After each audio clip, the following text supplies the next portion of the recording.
Can you tell me what kind of injuries the other passengers have? I have two injured pretty bad with lots of bleeding. Please hurry. All right, I'm gonna.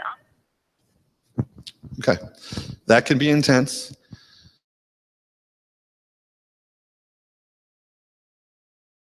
Misnomer out there is that when you call 911 from a mobile phone, they know where you are, and that's untrue. They have technology that uses towers. We can go to my presentation. And those towers can do as best as they can to triangulate your location. Here's the other problem.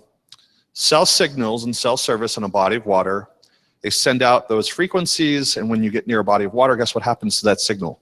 It bounces, and it travels further. So when you try to triangulate on someone's position, they have a very difficult time on trying to find your location. Yeah. And then the clear. Right? So the accuracy in which they can find you is within 3 miles. Don't let them tell that you can find you within 1,000 feet, because most systems today cannot. So that incident that occurred, I don't know if you can see it very well, happened last September. They struck a wake break area in the lake at nighttime.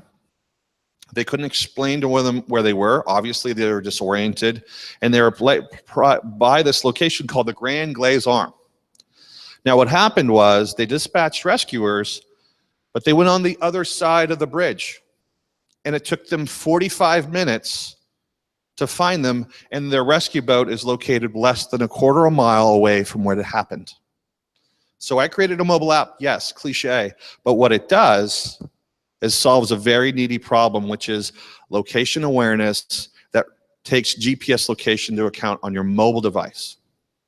Now, it takes 3 times longer to respond to rural calls to 911. And when you're out on the water, it takes even longer than that. Over 75% of calls to 911 are in your mobile device, and not all calls to 911 are emergencies, right? You get lost, you break down, what happens? And so what I've done is I created a mobile application and web cloud that connects yourself with your friends and family, 911, or if you're renting a boat, or if you're in a business that's outfitting like canoes and kayaks, I connect you to all that information, your location, what's going on, where are you going, and there's some sticky features too. Why do you want to use this application? Safety applications aren't sexy, so why else would I use this application? Just to back it up a little bit, I started and launched this company 2 years ago, but we went live with the mobile application for iPhones Memorial Day of last year. So it's almost my 1-year anniversary for RaftUp to be out there in the market. Just yesterday, we reached 3,600 users. We grew 1,600 users since January, and it's not even boating season yet, okay? We now have an Android application. We now have a new technology called iRescue, which is a web interoperable dashboard that allows 911s or public safety officials to understand where individuals are and first responders are and victims are within a web dashboard. And they can either see it at a hierarchical level. Maybe I'm the state and I'm looking at all of the counties, or maybe on the country and I'm looking at all of the incidences that are occurring, but they're all using the same system. There's no software to install, and it runs down on a mobile device. It runs on HTML. So basically it's a web browser. Our mobile application is fun. It's meant to be a social experience out on the water, where your friends and family are, what places can you go and see and discover. We have an interactive map that actually is better than those $15 maps that they sell for each lake or river around in the state of Arkansas, for example. You can add your friends and family. You can see where they are. You can manage your privacy settings, so you don't always have to show your location. So it saves time on that whole, I'm playing phone tag, I'm out of the water, you know, why didn't you call me? Well, I was in the water swimming. And lastly, and most importantly, it's that SOS mode that provides real-time location sharing and notification to first responders and 911. And now, obviously, people will ask, well, I don't have all the 911s. What it will do is it'll still reach out and notify your friends and family if there isn't a 911 around. It's a social outdoor safety, or SOS, I like to call it that way. For businesses, we now have released the ability for them to interact or showcase their services. And so this will get into how do I make my money? How do I, if you give it away for free, how do you do this? Now what we do is we have a geo-targeted marketing platform which provides banner ads that can be displayed within geo markets. So I can take your business, maybe you're a boat or marina, maybe you're an insurance provider to people that want to buy insurance for boats. You can play those banners anywhere in the United States, time of day, seasonality. We can have ad profiles and different calls to action, but we also have a business profile. It's not like Yelp. Yelp, I feel, caters more to the restaurant. TripAdvisor is almost everything, so it's almost too much these days. And the reviews can be a bit cumbersome. So what we're trying to do is cater this information to an outdoor recreationalist or a boater. And lastly, the SOS feature provides you the ability to initiate an SOS. What's the problem? How many people are you with? And you can let your friends and family know, people nearby, and 911, all with a button click. And I'm going to give you a demonstration here in a little bit. So this is just a screenshot of the live dashboard that you'll see. It provides 911s the ability to see where a victim is. They can actually send SMS and broadcast messages out to an area that they're monitoring, and if they have a victim's mobile number, they can actually start chatting with them if they need to. They have real-time tracking, so if that person left an hour ago and maybe they ended up in one location, it gives that person some sense of, okay, where they're going, because if their phone died, they have that history. And it just keeps getting richer and richer. They also get to see where all their first responders are nearby. So let me give you a quick demo of what that looks like, and I'll be playing it on the dashboard here, and I'll have my mobile application, my phone. I'll be the victim.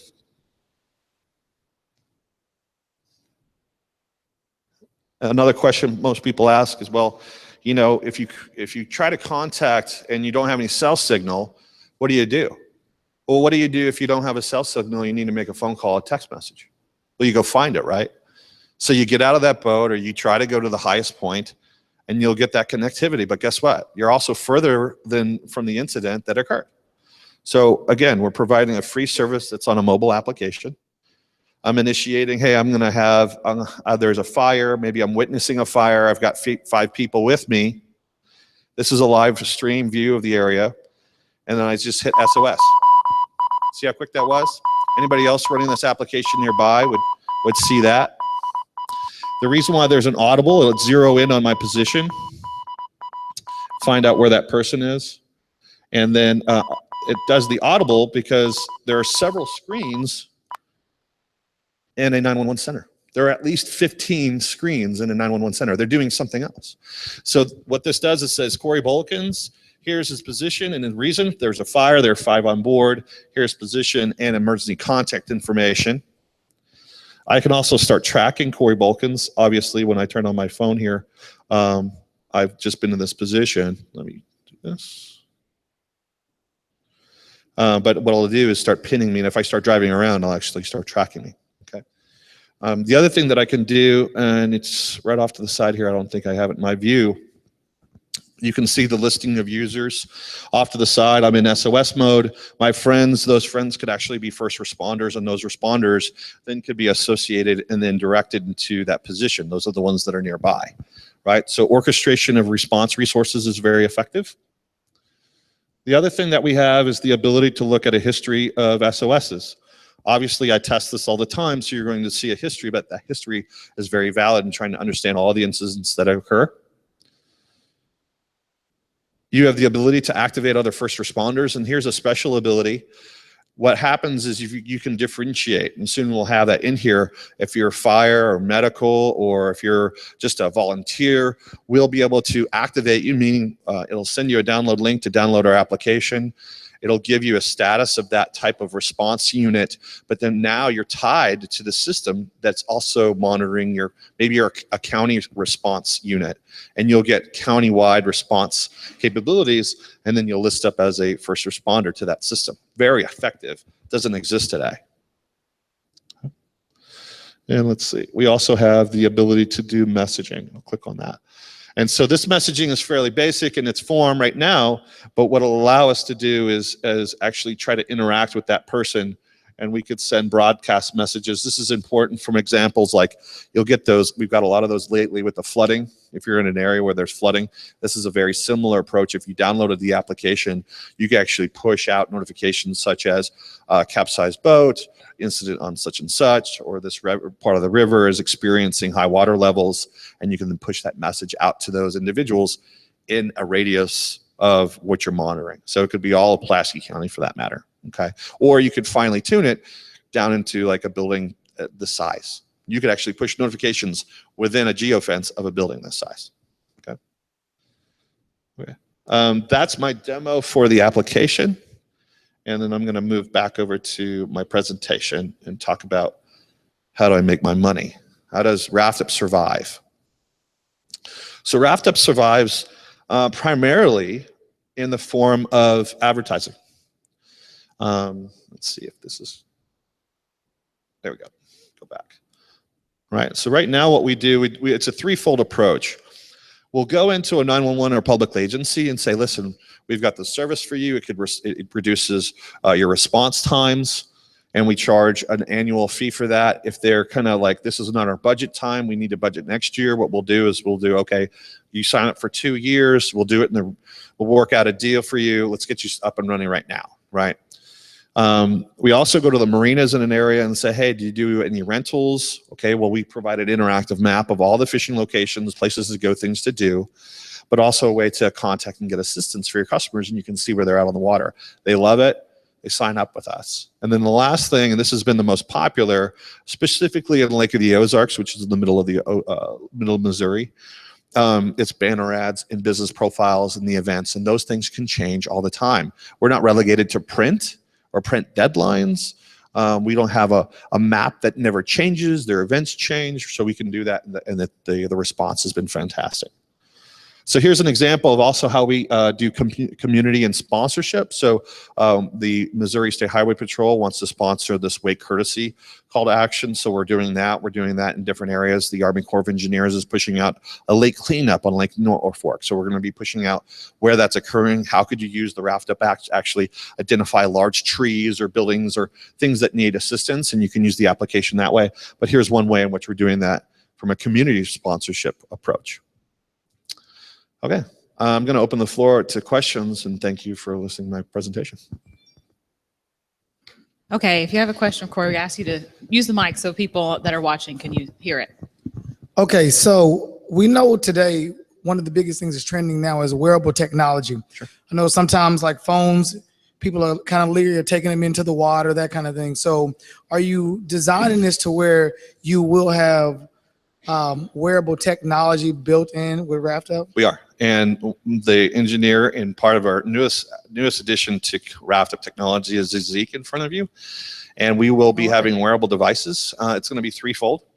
There will be a device that can be actually implanted, and Sean in the room has actually been assistance with us too, where it will be on the dashboard of a boat, not just a boat, it could be other things too. So let's say that you fell out of a boat and you have a wearable, maybe something that's on your wrist, or maybe it's just something on your keychain. It'll actually kill the engine or the ignition in your boat, install your boat out, and if you don't come back in time, it'll initiate an SOS through our SOS system. So that's one way. We'll have a wearable proximity-based device. Obviously, it's a twofold system, so they work together in tandem. But think of other recreations such as hunting. So if maybe you're in a tree stand and you fell out of a tree stand, and that same situation where you walk away from your car and it's a key fob, it's the same thing. So there is a broad reach. These are going to be waterproof devices. They light up. So we're working on that. We don't want to showcase it too much because we have to work up a utility patent, but soon we will have. So great question. Second question. Well, yeah, it kind of goes into the advertising side of it. So I don't know how many people have watched Doomsday Preppers, but there are companies out there that specialize in kits that are already made up. Have you targeted those in terms of, you know, hey, listen, here's what we're doing? I mean, because they got the whole survival type kits, but sometimes stuff goes wrong. No, I haven't specifically targeted them. They have actually approached me. I've been to a couple trade shows, and they were handing cards out, and they're like, this is fantastic. Actually, we have quite a few users are some of those companies. We haven't put anything formal together, but I think once we have a wearable and we're in more 911s, it's got to happen. I believe so. And since it's free to use, why not? I mean, we have some folks actually using this for their older folks in the homes because they want to see a capability where if they've got a dementia patient or something like that and they leave the house, they're notified of that.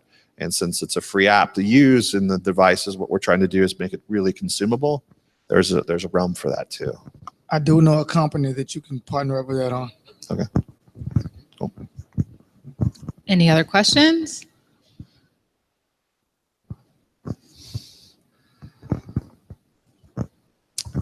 So it already has the 911 or the call out now. Yep.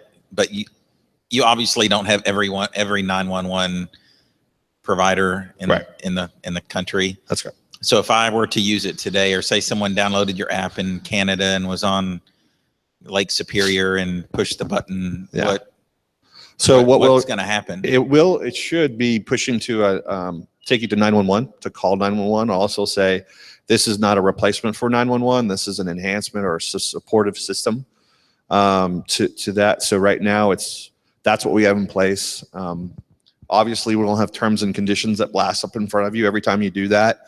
Yeah, so if you're in an area where there's not a 911, it's really just a social contact capability.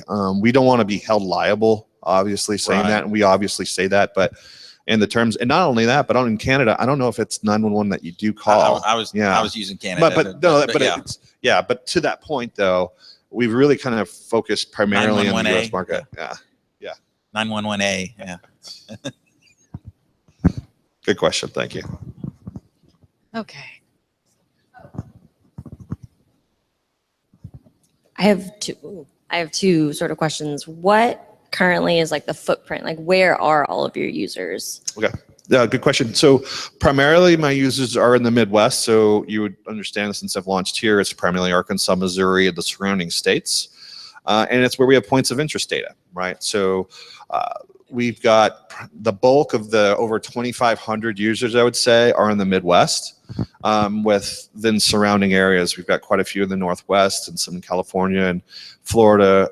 We do have some users in South Africa and India. We have a couple in Puerto Rico. So they're popping up all over the place. And I think a lot of it is really just word of mouth or their competition. You know, I found one competitor who's using it and they're creating not a competing app. Actually, their app is just a conglomeration of everybody else's apps. But, you know, it's interesting to see that. But yeah, that's primarily here. And then for the notifications that you can push out, is that something that just your average user can do? Like, are there, okay. Yeah, so push notifications are really relegated to the dashboard, right? There are a couple other uses outside of 911 that we use it for. So for bass fishing tournaments, we've been invited to a couple tournaments because we provide real-time push notifications of weigh-ins. And this will naturally lead into a Slack-like messaging capability that we're going to be releasing later in the summer. And it's going to be location-based messaging. So if you showed up to Little Rock or Lake Hamilton or Lake of the Ozarks, you could actually automatically join in on that Slack group or that communications group. And then messages will then come in there. And even push notification history will come in that event list. So good question. One thing I didn't showcase, I brought some examples. So I love marketing. The way that you get your name out there is you got to kind of do a lot of things. And one way that we do is we also sell clothing. RaftUp is actually a nautical term where you get together on the water and you raft up. And what we do is we partner with some marinas and hotels and things in the area near recreation, and we've branded the clothing. So it's location branded clothing. And I invite you to come over and take a look at what we're going to be doing for Lake of the Ozarks if you're interested. I'll definitely, you know, sell it to you, but you can see what we're doing. And it's different in the way that, you know, mobile apps aren't really typically advertising their clothing, but we do have that line of clothing too. Hey, Corey, what about, you mentioned you've got users popping up all over, and I may have missed this at the beginning, but how somebody who pops up in California or, you know, Puerto Rico or wherever, what is driving the engine behind your app as far as, so as lakes are already populated, rivers, whatever, but what about all, like when you pulled up the Little Rock map there and we saw around our area, yeah. I know that you just living here, you could be populating, oh, there's a marina here, there's a marina there. What is driving the engine as far as populate? Is it like Yelp in that we've created a platform, but it's up to users to go out and say, oh, there's a restaurant here, and give it a review? Is it up to users to say, here's the marina we use, here's what we like? Or is there already a set of, I don't know, points of interest in things on a national or even global level? Can you speak to that a little bit? I can, thanks. Great question. So what we've done initially is yes and yes. So there's two things that we've done. We've pre-populated our point of interest database from publicly provided data from the Departments of Natural Resources, or we've mapped it ourselves, okay? The other thing is we provide the end user of the mobile application the ability to create points of interest. So if you know of a great spot or a quiet location to, go skiing and take the kids where it's out of the traffic zones, there are actually quite a few users that are actually creating and marketing that. A lot of realtors have been listing their water-based houses and their rental units around the lake. So that's been interesting. We've been seeing that. So there are two ways. One, yes, we're bulk loading a lot of point of interest data. One of which is really attractive is we've got real-time water flow information from the USGS around the country and our territories.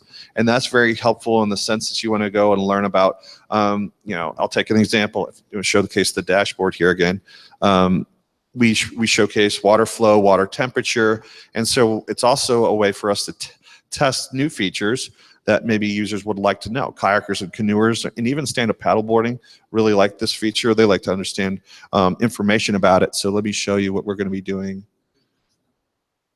Oh, it's already there. Okay. So let me show you what we're doing, and we're testing, and we're releasing.